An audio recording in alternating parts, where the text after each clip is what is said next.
总统赖清德进前讲到，迄二厂甲迄三厂有停放的条件哦。台电伫3月申请迄三厂换发执照，嘛搁再提高搁再运转的计划。议案会今仔是到屏东的恒春去召开说明会，有公民团体嘛到现场去抗议，在地民众希望讲，着要有法度来保证迄三厂的安全。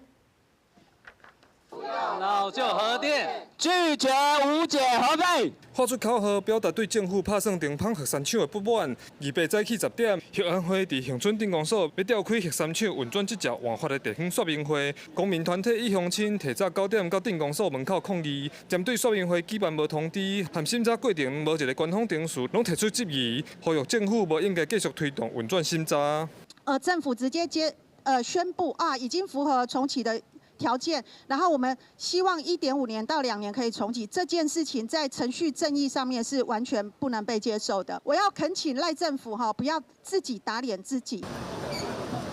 时间一到，未接乡亲入场。台电表示，已经向核安会交核三厂运转的计划、安全评估会用上严格的标准来办理。核安会嘛讲，已经成立核三厂停放计划审查团队，总计有64名，而且规个审查过程和乡亲意见，拢会公布伫网站顶悬，希望顺序的透明，降低民众对核安的疑虑。会听取在地乡亲的这个跟公民团体的意见，作为我们安全管制的一个参考。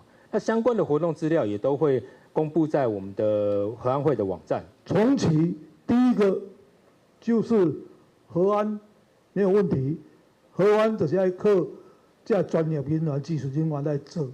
去年经过公投了后，言语多于处理，所以公诉的部分嘛拢有解决来。说明会嘛开放民众表达意见，恒春居民大多数是支持停放，不过嘛烦恼核安甲核废料的问题。公民团体讲，重点是总统讲的3原则也未落实进前，核三停放的审查就无应该继续进行，两边意见暂时无共识。记者柯炳哲，屏东报道。